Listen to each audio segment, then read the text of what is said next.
And a proposal by the government to increase entry fees to the national park in a bid to raise more revenue continues to elicit mixed reaction among Kenyans and industry players. Some key stakeholders have rejected the proposal, arguing that the state should continue funding KWS directly through taxes.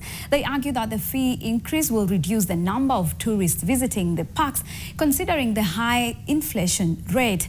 Yugen Nambeka has more. As tourist numbers visiting Kenya's national parks and tourist attractions grow, the government is now mulling increasing park fees in a bid to plug in a 12 billion shillings revenue deficit in the industry. Among the proposals by the Kenya Wildlife Service and the Ministry of Tourism and Wildlife is an increase in park entry fees, with some potentially rising from 2,200 to 5,200 shillings in some parks.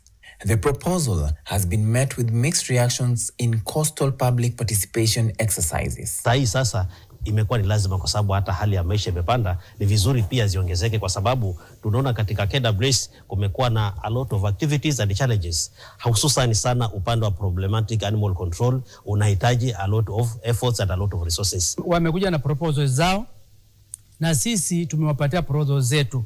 Kwa mfano ile dola ilikuwa 17, tumeomba ikiwezekana kipande zipite 22. According to hotelier Mohamed Hersi, a key stakeholder in the industry, the government has a duty to continue supporting KWS using tax revenue collected from tourism players without increasing fees.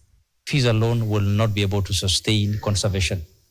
Government collects a lot of money through corporate tax, pay as you earn.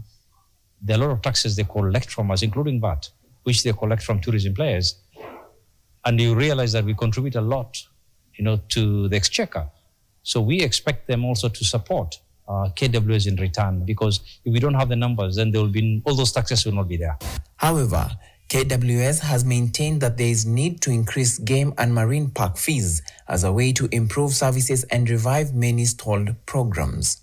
They want to see that that money should translate to better services in our national or in our marine parks, better infrastructural development in our marine parks, and they have equally given concerns that as Kenya Wildlife Service, we should also think about the corporate social responsibility. As you say, we have very unique parks like the Nairobi National Park, which is within the city, the only one in the world.